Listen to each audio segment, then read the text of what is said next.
Newsroom for LBC. I'm Andy Ivy. This is LBC from Global, leading Britain's conversation. Cross Question with Iain Dale.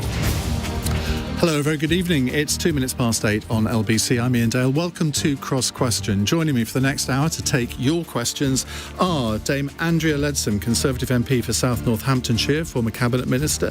Darren Jones is Chair of the Business, Energy and Industrial Strategy Select Committee and Labour MP for Bristol North West. Jo Harris is Vice Chair of the Local Government Association and Liberal Democrat Leader of Cotswold District Council. And John Stevens is the Daily Mail's Deputy Political Editor. Lots to talk about tonight. Some obvious subjects, but you can phone in on anything you like.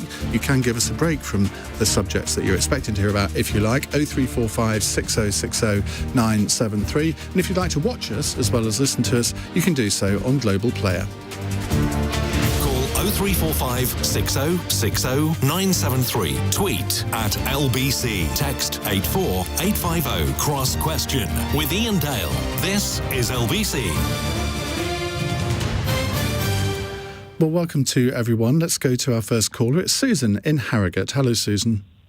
Oh, good evening. I'd just like to say, I wonder would the panel agree with me that this relentless, endless barrage of listeners moaning, phoning in and whining about Partygate.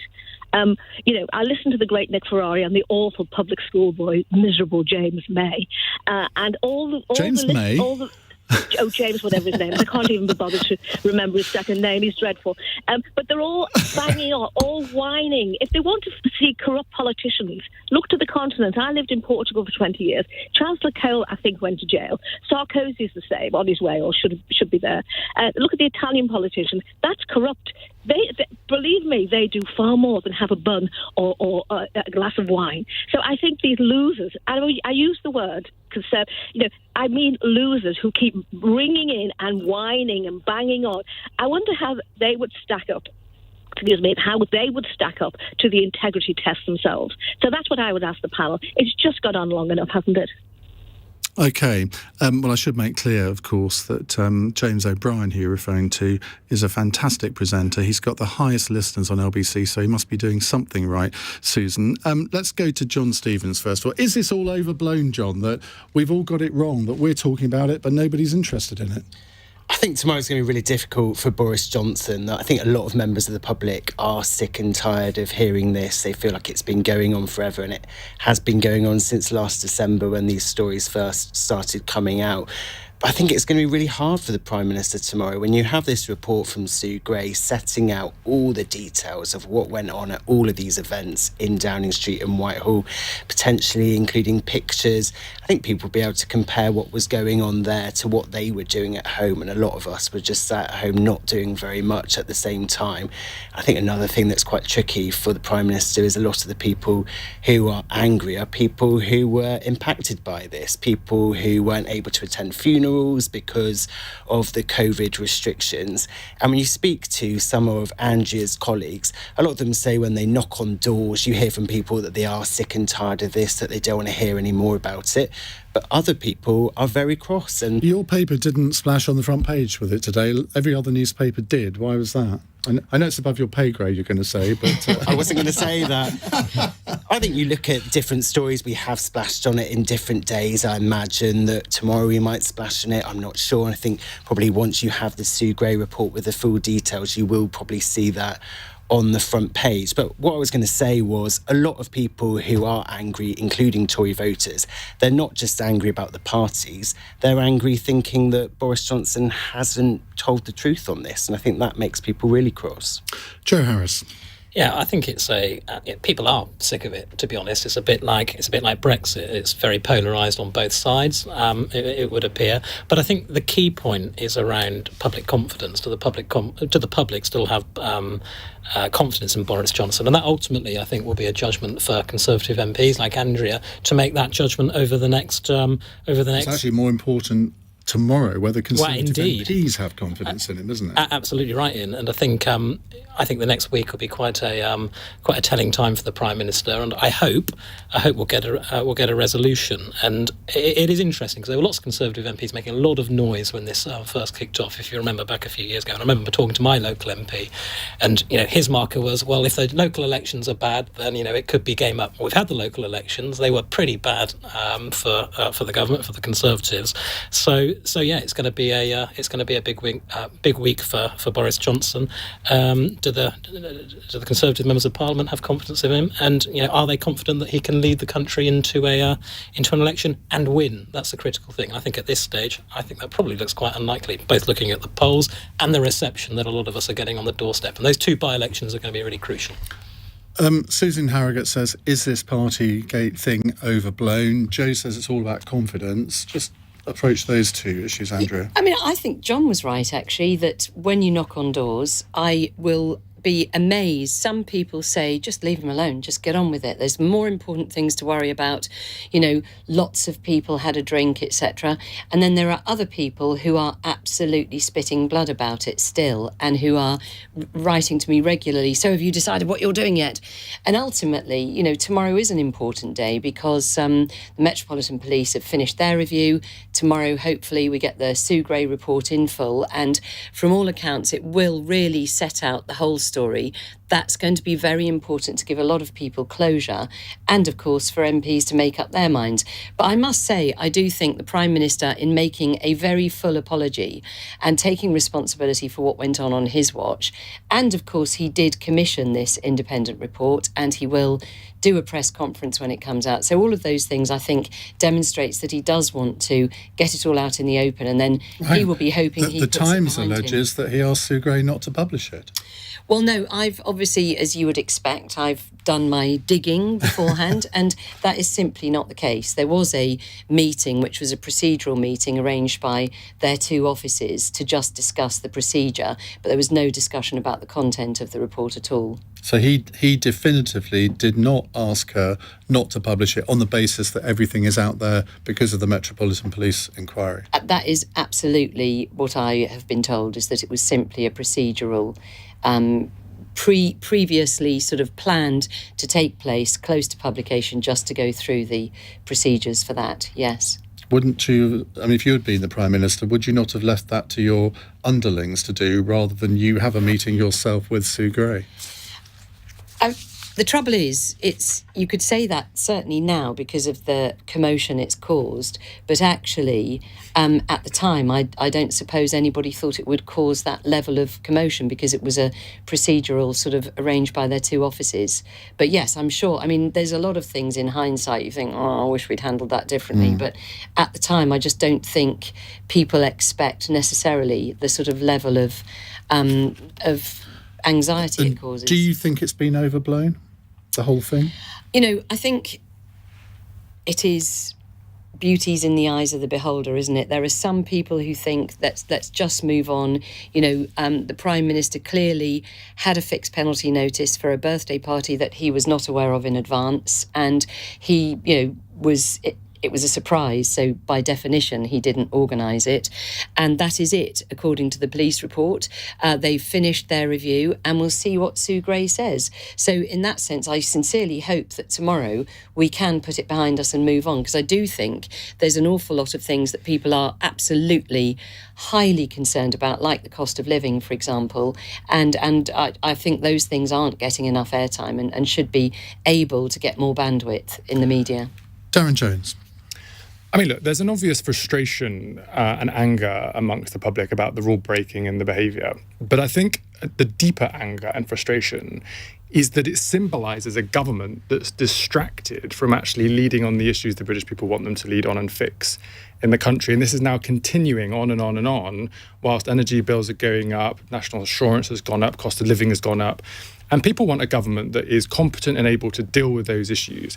And look, there's going to be 2 points of resolution. When the Sue Gray report comes out, there may be a point of resolution if Conservative MPs say, not in my name. This is an unacceptably poor quality of leadership. It is ruining the brand of the Conservative Party, undermining our Parliament and our country. Enough is enough. But if, as I suspect, there's not enough Conservative MPs brave enough to do that, the next point of resolution will be the next general election, and we'll see what the British people think. And, I mean, how much do you think that it will be a calculation as to whether they think he's still an electoral asset? Because, I mean, obviously the Labour Party and Conservative leadership rules are rather different, and the Conservatives can be quite ruthless with people who they don't think of as an electoral asset. But Boris Johnson was a great electoral asset in 2019. And the Labour Party, I think, has consistently underestimated Boris Johnson's appeal to some of their natural supporters. Given your constituency, I mean, I'm not sure how typical your constituency is, probably maybe not, but do you not think that most Conservative MPs will think, well, it'd be quite something to throw out an election winner without any guarantee that the successor would be as good at winning elections? Well, look, that's a decision for the Conservative Party, but a key part of the equation, I'll probably be in trouble for saying this, was Jeremy Corbyn. I mean, Jeremy Corbyn was repellent to lots of voters in the same way that Boris Johnson might have been appealing to others. And I think with Keir Starmer, we've got a much stronger Labour leader that the people can see as a credible Prime Minister. So I don't think Boris has got this magic wand where he can just persuade everybody to vote Conservative. I think the 2019 election gave him a bit of an easy ride, really, because of the decisions in my party. And look, if the Conservatives think they should change the leader, that's up to them. They can be ruthless, but they're actually quite slow if you look at the historical patterns about when they finally get through to getting rid of someone. I mean, Andrea will know better than me about the rules of the 22 committee, but if there's a vote of no confidence, Boris will probably win that, but they might say, well, within 6 months' time, you probably need to go and someone else needs to come in. So I think this will probably take 6-9 months, maybe a year for the Conservatives to sort themselves out. But the ultimate decision is for Conservative MPs. Do they support the Prime Minister's behaviour and what he's doing to the country, or do they not? That's their decision at this point. Oh, isn't that a fairly accurate? No, I disagree on two key points with Darren. One is that Conservative MPs aren't brave, and the other is that Keir Starmer is electable and looks like a Prime Minister in waiting. Let's leave Keir Starmer Clearly out not of this the case. for the moment. But no, I mean, I just don't agree. I think Conservative MPs are looking very, very carefully at this. They will certainly be brave if they decide that they need to be brave. But as I say, we're waiting for the Sue Gray report, and then we are hoping, obviously, that will enable us all to put Partygate to bed with full transparency and a full, unequivocal apology from the Prime Minister. Am I slightly detecting a less supportive role from you for Boris Johnson than you were last time you were here? I'm just trying to think the last time I was here. I mean, you were pretty rah at that point. No, I have consistently said I want to wait until the full report is out. And as probably the last time I was here, I would think the police report hadn't started, and it has dragged on as we knew it would. Nevertheless, the issue, of course, is that the police will do the report. They'll do a thorough job, which I think they have done in their own time. And only then could Sue Gray's report come out. And that is now imminent. And, it's sort of like the night before Christmas. You've got to just wait. You can't just all the opposite of Christmas. All the opposite, yeah. Whichever you want to be. But the thing is, you don't want to preempt what is going to happen. You just got to wait for that report to come out. Well, I won't ask you what I was going to ask you then, because I was going to say, what would it take in this report for you? Yeah, exactly. But, I mean, John, look, you've presumably been talking to a lot of Tory MPs today. I mean, Andrea, I always think of as sort of quite a good... I don't mean this in a bad way, but I think you're a little bit representative, I think, of the mainstream of the Conservative Party. I was going to call you a weather vane, but I don't. But that sounds a bit wrong. But you know what I mean?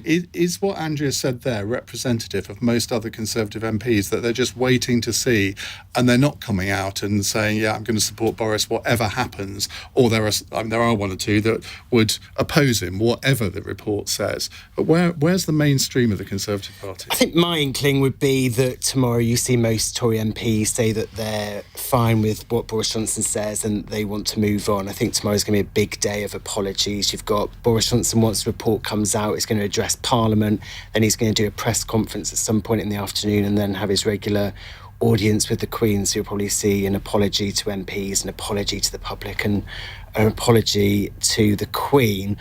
But my inkling, as I say, is I think Tory MPs will be like, let's just brush this under the carpet and move on. This is not the end of the story, is it? There's another inquiry within Parliament. It's not, but I think on the reverse to that, I don't think it would take too much for Tory MPs to suddenly start freaking out. If their inboxes start filling up with emails again, like they did after the Dom Cummings row, and they start to worry about, hang on a minute, is this just going to keep going on and on? Am I going to lose my seat in the next election?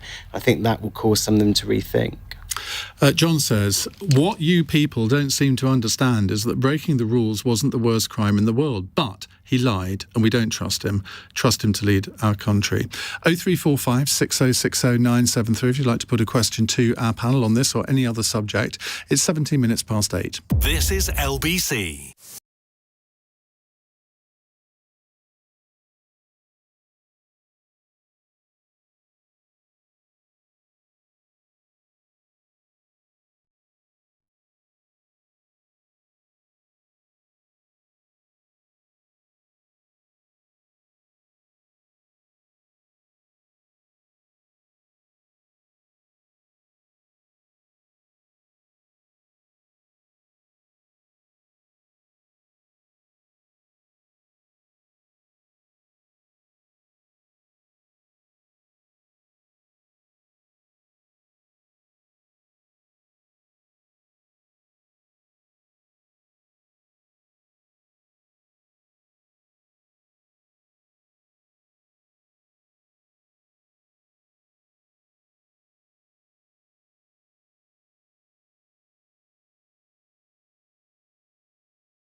Leading Britain's conversation. Cross Question with Iain Dale. Tweet at LBC. 19 minutes past 8 on LBC. Andrea Leadsom is here. Darren Jones, Labour MP for Bristol North West. Joe Harris, Vice Chair of the Local Government Association for the Liberal Democrats. And John Stevens, Daily Mail Deputy Political Editor. Mike in Orpington texts to say the best thing about the Sue Gray report actually coming out is that we won't have to hear that annoying phrase, let's wait for the Sue Gray report to come out. Here. But there might be a replacement for that. Let's wait for the Committee on Standards and Privileges to report. Could be the new one like that. Right, 0345 6060 973. I'd like to put a question to our panel. Annie is in Carnforth. Hello, Annie. Hello, Ian. Hello, panel. Hi.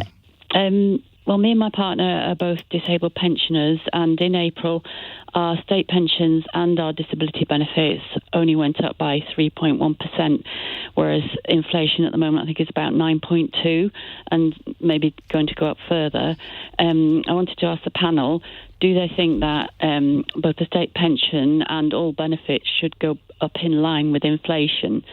Because it's a huge cut, really, a real terms huge cut for our income. Andrea Leadsom, we've supposedly got this big announcement on Thursday on cost of living. Do you think Annie's suggestion there should be included in what the government will announce? I mean, I absolutely understand the difficulties that pensioners are having, and have many people in my constituency who come and see me at my surgery to talk about their own cost of living issues. So I'm incredibly sympathetic to that, and the Chancellor has said that he will respond as the situation progresses. And obviously, big part of the cost of living crisis is the big rise in gas prices. But we're now coming into the summer period where there is a little bit of time when we're switching the heating off and we don't need electric lights all day long. So there is a little bit of time, and I know the Chancellor wants to make sure he's got the right package to support people going into the winter. So, I understand he's working flat out in the Treasury to look at the right combination of benefits and support. But they are going to make a big announcement on Thursday, we understand. Yeah, and it may well be that ends up being, more than one announcement tackling different issues. I mean, this is quite multifaceted, and I think the interesting point about it is that it is all international inflation. It's not homegrown inflation. So for me, as a fiscal conservative, I would like to see see tax cuts, enabling people to keep more of their money in their pockets, because that helps them to deal with the cost of living issues rather than seeking big pay rises, which then sparks homegrown inflation, which is much harder to resolve. So if the Chancellor is going to be looking potentially at a package of tax cuts, that's great for people who are paying taxes, but for people like Annie, that doesn't help her if she's on a fixed income. So then you would want to tackle either the cost of energy, which is a big part of the inflation, or potentially the cost of food. And so that's why I think it's not necessarily just one, laser intervention that suits everybody, but it could well be a package of support. But if you cut taxes, that can only be done by borrowing more money unless the economy improves and GDP goes up. But that doesn't look as if that's going to happen over the next year or so. Well, that isn't necessarily so. A bit like during COVID, the general view was that we would have mass unemployment and that our economy would take something like a 12% drop peak to trough. In the end, that didn't happen. Why? Because in effect, the Chancellor put the economy into sort of deep freeze. So by paying people's incomes so that they could carry on, living, and at the same time, businesses didn't have to pay for them or get rid of them. So it actually enabled the economy to come out of that deep freeze actually in very good shape. And now what we're seeing is more people on payrolls than there were even before COVID struck. So I actually do think that there are measures that the Chancellor can take that will encourage more spending and more people able to cope with the cost of living, which I certainly hope and believe is quite temporary by virtue of it being international gas and oil prices and also international food supply chain issues as a result of the COVID pandemic breaking supply chains. Darren Jones, let's look at pensions in particular. When the government announced they were breaking the pensions triple lock, no one ever thought that inflation would get up to the levels that it's got to. So did you understand that decision at the time? But now, with inflation at 9.1%, would you want to reverse it? Well, I think actually Andrew's right that energy bills has been one of the main drivers of inflation in the country and increasing cost. And actually inflation isn't comparable between countries because other countries have different energy systems, or state-owned companies, for example, in France, where they've been able to take the hit on general taxation, or they've got hydropower, or whatever it might be. The government says they will expand the warm homes discount, which will apply to pensioners on fixed incomes. But they're only expanding it to 3 million households, whereas Ofgem today told me in my committee they expect fuel-poor households to reach 12 million. So there's something that's actually much more simple the government could do, which is expand the warm homes discount to all homes who are in fuel poverty, which invariably will include a high number of pensioners on fixed incomes to help with their energy bill. But how do you identify those? Well, you can do the warm homes discount allocated based on a number of factors, based on earnings or universal credit. There's an automatic assessment about the energy efficiency of your home and so on and so forth. So it can be done and it can be expanded, but of course the Chancellor would have to pay for it. Now, Andrea and I agree on tax cuts. But the difference, I think, is that when Labour forced a vote to stop Rishi Sunak increasing national insurance, the Conservatives didn't support us in cancelling that tax cut. No, that is a completely different issue, as you well know. As a tax rise? It absolutely is, and it is focused on the better off, which Labour should support, but somehow don't. And the point about it is that it's to cover the cost of the huge backlog of procedures and operations in our NHS as a direct result of COVID. Loads of people on waiting lists. You must have loads of constituents writing to you. But secondly, really importantly, is to deal with the massive ongoing problem of adult social care, which is looking after older people in their own homes, enabling them to be safe and secure. So it is absolutely vital that is tackled. And it's very much targeted at the better off. And at the same time, what the Chancellor can do is to cut taxes, basic rate of tax, for everybody else. That's what I would really like to see him do. Let's see the Chancellor bring it forward. I actually don't think that money has gone to social care yet, according to... No, because as you know, it is, to begin with, it is going to cover the huge backlog of NHS operations and procedures. And then in, I think, 18 months, 2 years' time, it will then be used to fund the new social care Still scheme, Conservative which will tax be rises. hugely welcome. It will be hugely welcome. Let me ask you about the second vote. We forced a vote on you guys cancelling the universal credit, the universal credit uplift of £20. We said that should stay because of the cost of living crisis. We forced a vote in Parliament. No, that absolutely is not right. The timing is not correct, and you know that, Darren. The cost of living issue was significantly after that. The universal credit, helped, wouldn't it? No, the universal credit uplift was to deal with COVID.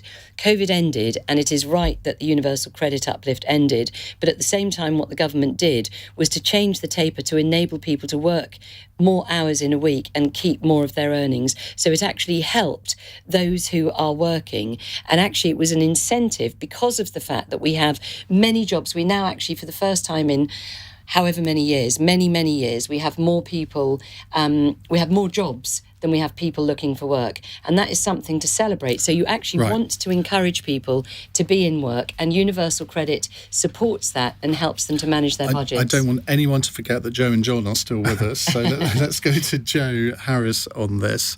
What do you think of what Annie was saying about bringing pensions in line with inflation? Yeah, really interesting suggestion. I think what we need to try and do, the cost of living crisis is being felt by everybody. It's being felt by pensioners, it's being felt by young people in my area where, house prices are, I think something like 10, 15 times the average salary. So what I want the government to do is look at those measures that can try and help everybody, those progressive measures. So we've heard about windfall taxes, haven't we? And who knows, maybe the Chancellor's going to announce something on Thursday.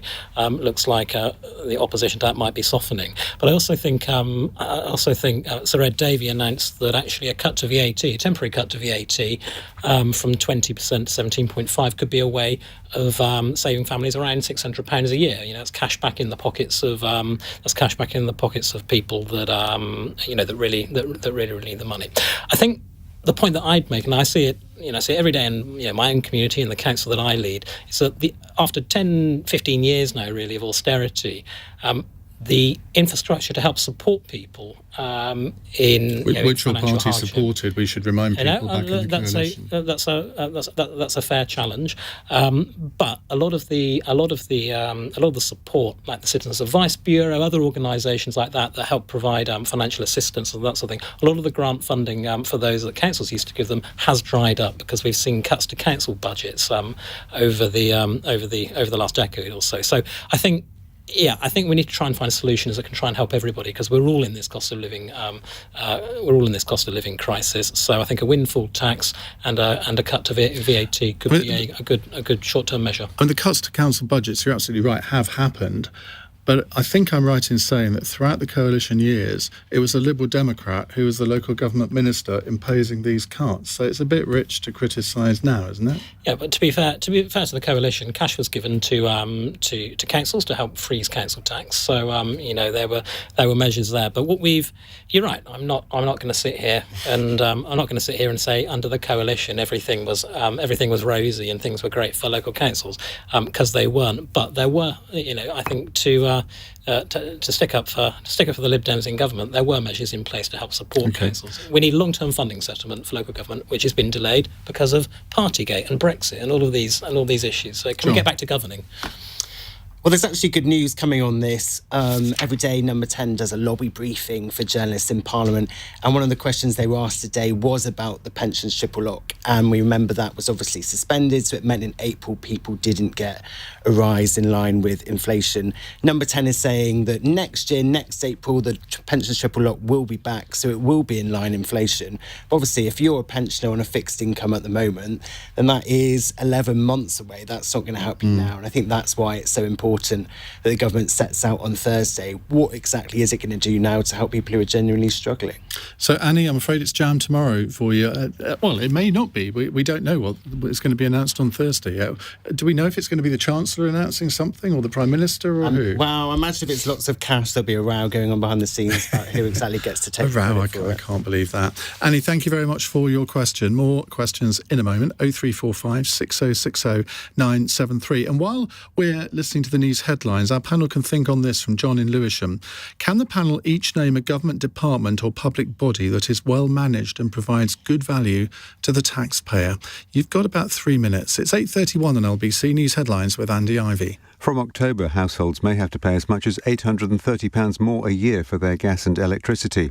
The head of the energy regulator, Ofgem, is expecting the price cap to go up by an estimated 42% because of a rise in wholesale costs. It's understood the Chancellor is preparing to announce measures to help people cope with the cost of living crisis. Downing Street has denied Boris Johnson suggested to Sue Gray that she should drop her report into lockdown parties in Whitehall. They met earlier this month and the Times reported the Prime Minister asked her whether there was any point in publishing her findings now the facts were all out there. The Duchess of Sussex's father, Thomas Markle, is in hospital after suffering a stroke. The 77-year-old had been planning to fly to the UK for the Queen's Platinum Jubilee, with hopes of meeting his grandchildren, Archie and Lilibet, for the first time. LBC weather, clear spells overnight in central and eastern parts. Tomorrow, cloud and rain in the west moving east, but staying dry in some eastern areas, a high of 18 degrees. This is LBC.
Cross Question with Iain Dale on LBC.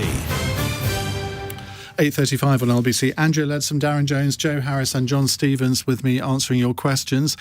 John in Lewisham, I said before the break there, said, can the panel each name a government department or public body that is well managed and provides good value to the taxpayer? John Stevens from the Daily Mail. Oh, gosh. I mean, I'm not the National Audit Office. I'm going to say, I don't know. I think when people at home are struggling to make ends meet and working out where they make savings, I think it is important that government departments do the same. But to name one that's being run well, I struggle, to be honest. Well, there's about 250 quangos, aren't there? Well, in fact, probably a lot more than that. That probably tells you all the problems rather than the answers. Joe? Well, I think a public body, I think Cotswold District Council, the authority that I lead with, I think it's very well. Teach me to ask these questions. But no, I think lots of councils up and down the country of all political hues are very, very well run. So, look to local government and you will find lots of good value for taxpayers.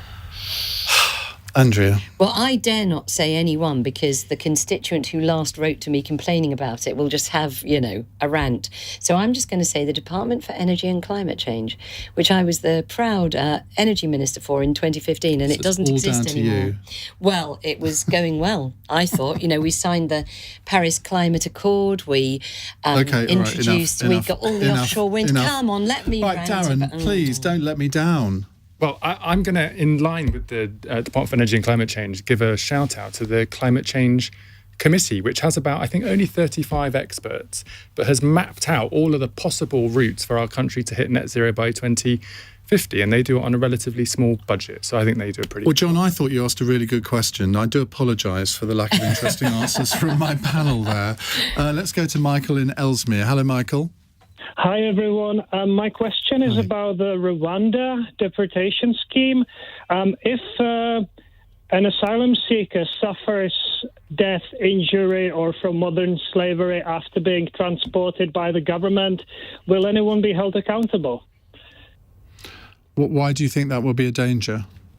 I'm not sure. Some people speak about human rights not being, up to scratch in Rwanda, but maybe there won't be. Maybe I'm completely wrong, but in the event of something like this happening, or someone being transported into famine or suffering injury or other, will anyone be held accountable? Basically, if I traffic someone myself to a situation where they suffer, that I imagine I'd be held responsible as a criminal. Will the same go for, this Rwanda scheme? Okay. Darren Jones. Look, I still really struggle to believe that this is actually our policy, and quite frankly, I'm still ashamed that it is, not least because it's been copied and pasted from a similar scheme in Australia, which has been shown to be ineffective, very expensive, and given the recent election, clearly not that popular. To answer the question directly, I mean, of course, if there are criminal gangs, undertaking modern slavery, then they should be held liable. And I congratulate Theresa May for bringing in the Modern Slavery Act that can help to tackle that. But ultimately, the Rwanda policy is a decision of the government. And look, if the British people see that there are people that suffer as a consequence of this, I think they'll say, not in my name, and it will be the Conservative Party that will be held responsible in the end. Priti Patel, I'm just looking at something on my screen here. Her plans to send refugees on a one-way ticket to Rwanda is being legally challenged over the government's alleged failure to identify risks facing vulnerable groups such as LGBTQ plus people. Joe Harris. Well, I think it's Priti Patel ultimately who's responsible. It's her policy, it's her department, and it's one that she's advocating. She can't be held responsible if someone's injured or if they die in a road traffic accident or something in Rwanda, can she? Well, she's accountable. It's her policy. It's only happening because it's a government. It's a government those things policy. could happen here. Well, yes, potentially, but they wouldn't be going to Rwanda, and it wouldn't. So, Joe, who is accountable when people are drowning in the Channel? How are you holding the human traffickers accountable who are charging people and indeed trafficking them, causing them to commit crimes to get the money to pay this evil trade that then puts people on dinghies so they drown in the Channel? Where's the accountability there? At least Priti Patel is trying to do something to solve the problem. And actually, interestingly, there was an article just last week reporting on the fact that there's been a boom in people crossing the Channel. Why? Because the people of traffickers are saying you better get across now, because once this new policy starts, you won't want to be coming. And so people are now trying to get ahead of it, which to me says that it could just work. That's what it's about, is breaking that appalling business model. And by the way, frankly, I find it racist to suggest that because it's Rwanda, so Africa, that therefore obviously bad things will happen. That's absolutely an appalling thing to say. The EU resettles people in Rwanda. The UN resettles people in Rwanda. They have a very good track record of resettling refugees from all around the world. And it is simply unacceptable to suggest that because it's Africa, it's therefore unacceptable and will lose us a general election. I don't think Joe has suggested that, to be fair. Well, listen, all of us agree that, human trafficking is an appalling crime. It's awful. I think, is sending people to Rwanda the answer, though? I don't think it is. I think it's working with our colleagues in France and indeed with the European Union and the European Commission, the government states. We want a proactive relationship. This is one of those areas where we need to get around the table. We have been for a long time, and it hasn't worked. I appreciate that, but it has got worse. So is it not worth trying something? I mean, like this, which on the face of it might seem a bit of an obvious. Darren touched on it. Are we going to be getting good value? Are we going to be getting good value for money? And is it going to work? That's the key question. And you mentioned Australia. Well, actually, the evidence points to it's not that effective. It didn't have a. Well, their massive scheme effect. was different, and it actually did. It actually did work. Okay. Well, listen, we'll see. Going back to the question, who's ultimately accountable? I think it's Priti Patel. It's her policy. It's one that she's advocating, and it wouldn't be happening without Priti Patel. John? Well, I think the government would love to send people to France. They've been seeking a deal with France the last couple of years, and one hasn't been forthcoming. But I think there are clearly going to be problems down the road for this policy. We already know that there's going to be legal challenges. I think the government will find it quite hard. These liberal lefty lawyers that you talk about consistently in the Daily Mail, John. Exactly. I think I think the government will find problems if they do send people to Rwanda and there are problems. I'm trying to remember, there is an example of a country that was set up a scheme like this, started doing it, and something bad did happen to someone, and then they just did pull the whole thing. So I think that is a possibility that down the road something does happen like this. Andrea, to develop this a little bit, isn't it wrong, though, if people apply for asylum in this country, to send them to Rwanda and then they get asylum there, but if they get asylum, surely they should be entitled to come back to this country if they are approved? No, because what's actually happening is people are going from France to England. That's where they're coming from, France. They're not seeking asylum from France, are they, by definition, unless you're going to say that France isn't a safe place. So they're not asylum seekers, they're illegal migrants crossing the Channel as a result of an evil human trafficking trade that is just a business model like any other. And so the idea of that Rwanda policy is to try to reduce the attractiveness of risking your life crossing the Channel. Which might be fine if you were going to send every single person that came over the Channel there, but they're not, because this hotel can only take 100 people at a time. Absolutely, but the point is you don't know if you're the one, do you? So well, if you've got a 1 in less of an 50 chance, you're probably still going to take the chance, aren't you? It's got to be worth it. Why are we going after the poor people that are trying to get here? Listen, they'll have all sorts of reasons, probably because they look to Britain as a bastion of human rights, of liberty. Against France? Why are we going after the? Why are we going after We're not the people that are seeking to come anyone. in? Why aren't we going after the human traffickers who are committing these crimes? Absolutely Why are we? Do. Okay, well, if we do, why are they still plying their evil trade? Because, essentially, the arrangements that we've tried to put in place with France are not working as well as they should do. And that is the fundamental problem. France could put a stop to this by not allowing people, and when they do stop boats, by taking away the boats and arresting the gang leaders. But what's the incentive for France here? Because you could argue that, actually, they'd be quite happy to sort of see them all go, because then they're our problem, not theirs. So you have to give France an incentive to do something, do you not? Well, the UK pays France to deal with this issue, because obviously on French soil that's what they need to do. We also send over UK Border Patrol to support them in that, and it simply doesn't work. So, I mean, that is, in my view, that is the ideal scenario, is where it's stopped on the French side. But you do have to ask yourself why people are trying to migrate illegally on deathly little boats across the Channel, which is incredibly dangerous, to escape from France. Well, because they might have relatives here, they speak English, they would find it maybe easier to get a job here because our unemployment rate is much lower than France. There are all sorts of reasons that people would want to do that. At the margin, but so you would risk your life, would you, to go somewhere, to go from France to England just because you've got a mate there, or because what? Because you I can't put myself in that. I can't put myself in that position. It makes no sense. It is this evil trade. It's this business model wall that says, you've got to go there, the streets are paved with gold, it's going to be brilliant. And then, of course, the reality is people get here and they are well treated, but they're in detention centres. They can't work. And actually, the sheer volume of processing is incredibly difficult because, as we know, 75-80% of them are young men, often pretending to be children. They've thrown their papers overboard, and it becomes very, very difficult to ever establish their identities.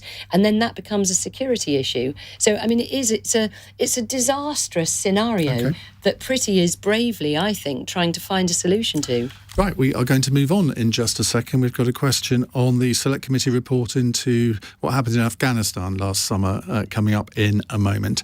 It's 8:46. LBC, Nick Ferrari at breakfast. Transport Secretary Grant Shapps. Did Boris Johnson intentionally mislead MPs when he said all rules were followed at that event on the 13th of November 2020? It makes me angry to see pictures. So to whom is your anger directed, Mr Johnson? The Downing Street operation was a letdown. The Prime Minister has apologised, he agrees. He's responsible for it, isn't he, Mr Shapps? The actual running of Number 10 doesn't actually operate quite like that. But you are angry at Mr Johnson, then, for attending this event? The Prime Minister has already said he's disappointed in himself for what happened over that period of time. Nick Ferrari at breakfast. Back tomorrow morning from 7. Listen on your radio and on Global Player. LBC.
Cross Question with Iain Dale on LBC. It's 8:49 on LBC. You're listening to or watching Cross Question. Andrea Leadsom, Darren Jones, Joe Harris and John Stevens with me taking your calls. And indeed texts. We have one from Julia in Stroud who says, should the head of the Foreign Office resign over the chaotic Afghan withdrawal, as the Foreign Affairs Select Committee suggests? Andrea, let's come to you first. I mean, I have to say, last summer I absolutely recall spending hours and hours on the phone to try and get a group of 12 security support people who are Afghanis helping in Afghanistan into the UK. And actually the support I got from the Foreign Office was brilliant. Secondly, the 15,000 people who were airlifted in a 2-week period was, I think, the biggest and fastest airlift ever since, decades.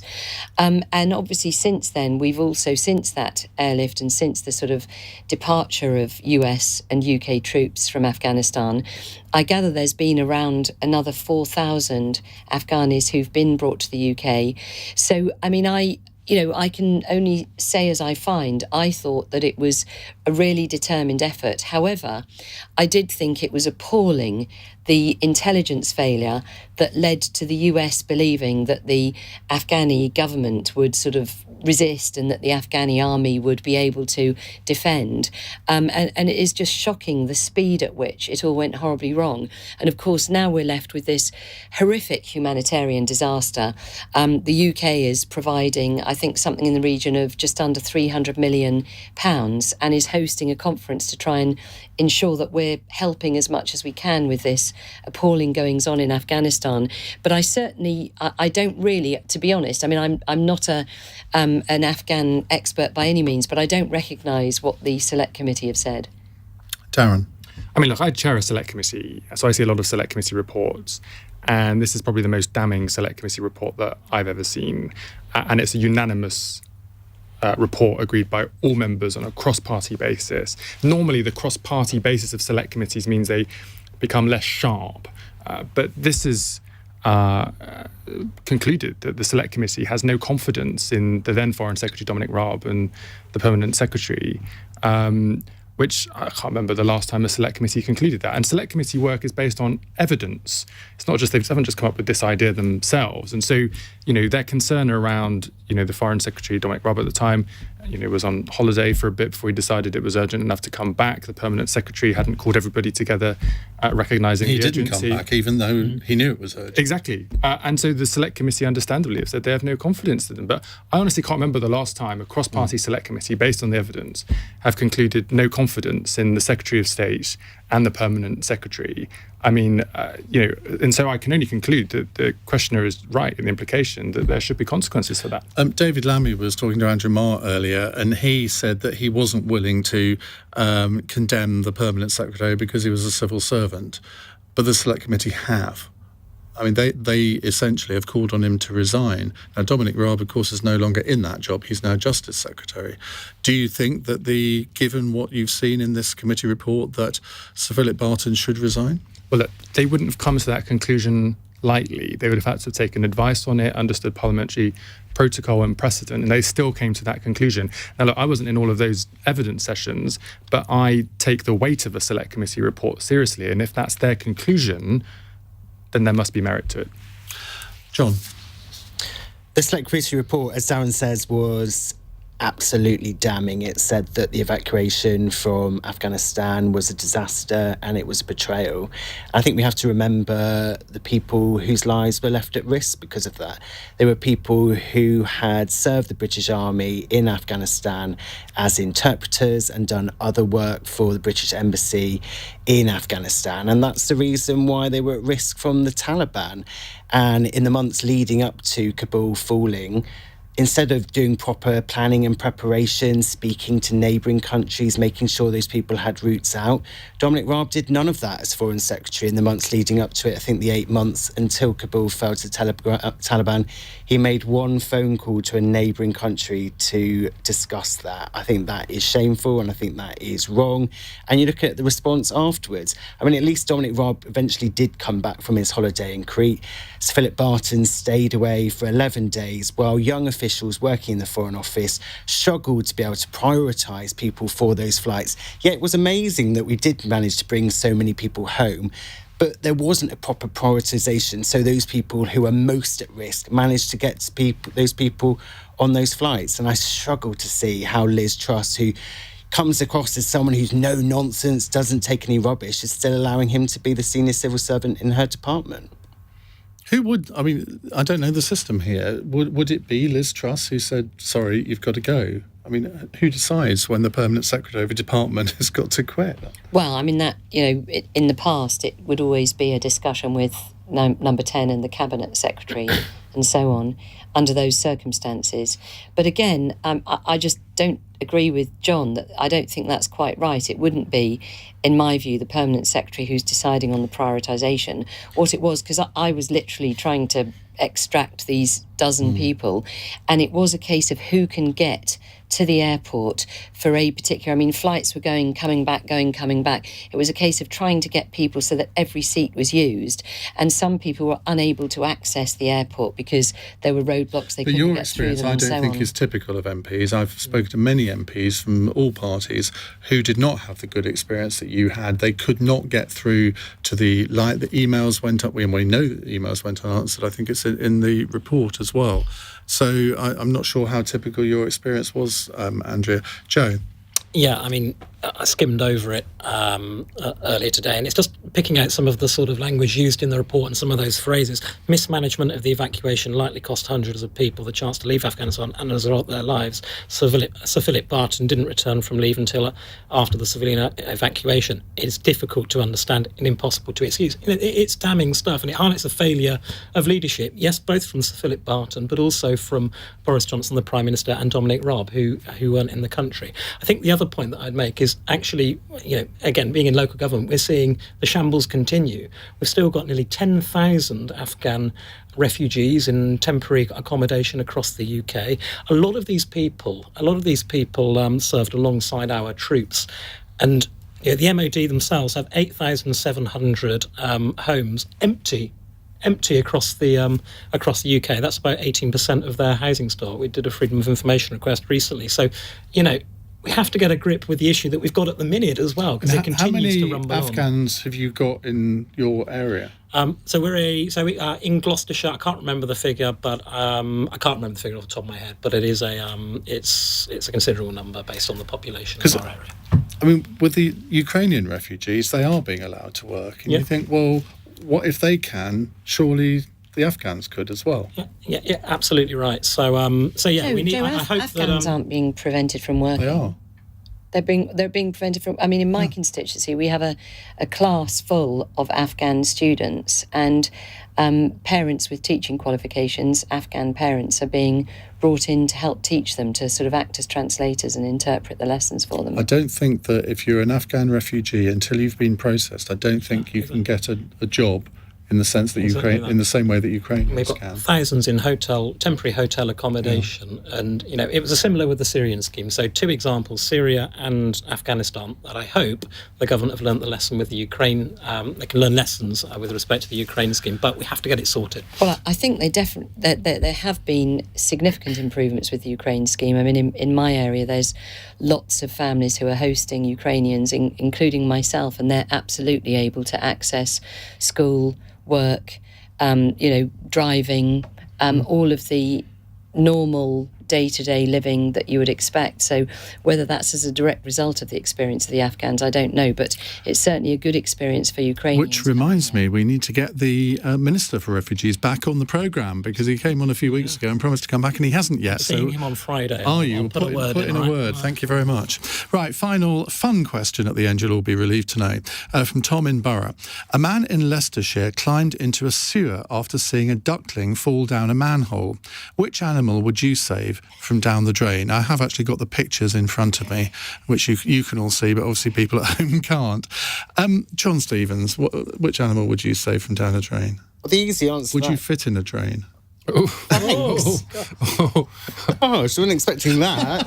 The easy answer. Drain, John. The easy answer would be my dog, who is a completely nuisance of a dog, very naughty, does get into those sort of scrapes, so I can easily imagine chasing a fox or something and ending up down a drain. What make of dog? He's a Patterdale Terrier. All terriers are naughty. Joe? Well, actually, I've got first-hand experience, because in our village, a deer actually got half stuck in a drain. So deer? Yeah, a deer. Must be a very big drain. We're in the countryside. Yeah, it's sort of a big thing on the side of the road. So, the community rallied together and we saved the deer. I wasn't expecting that. Andrea? Very good. Well, I can't match that. I'd have to say a human. I can't think of an animal that I would save from a drain. I don't have a pet. But Are you not an animal person? Well, no, I actually am an animal person, but I do think you need a connection with an animal. I'm not sure I'd go down a sewer for a duck. I think that is above and beyond. I would for a human. I'm quite a human person in that regard. That's a relief. So I'm more likely to go down for an animal than a human. Darren. That's weird. I think the duck looks quite cute, so I'd probably be minded to support the efforts of that gentleman there in Leicestershire. Although I should probably say, not to be too nanny state about it, but you should look out for your own health and safety if you're jumping down a drain hole. Good point. And obviously, is he rescuing the duck? Not sure you've entered into the spirit of the question there, Darren, if I may say so. Thank you very much indeed for joining us, all of you. Andrea Leadsom, Darren James, Joe Harris and John Stevens. We'll have another cross question for you tomorrow. Now, in the next hour, we are going to return to the subject of that Select Committee report on Afghanistan. What should be the consequences of the failures that the Select Committee has identified? 0345 6060 973. You're listening to LBC. It's 9:01. On your radio, on Global Player, and Play LBC. leading Britain's conversation. This is LBC. From Global's newsroom, in the last half hour, the RMT Transport Union has said railway workers have voted overwhelmingly in favour of a national strike across the 15 train operating companies. It wants talks over pay, jobs and conditions. Union bosses will meet to discuss a timetable for action from mid-June. The Chancellor is expected to announce a package worth billions of pounds to help with the cost of living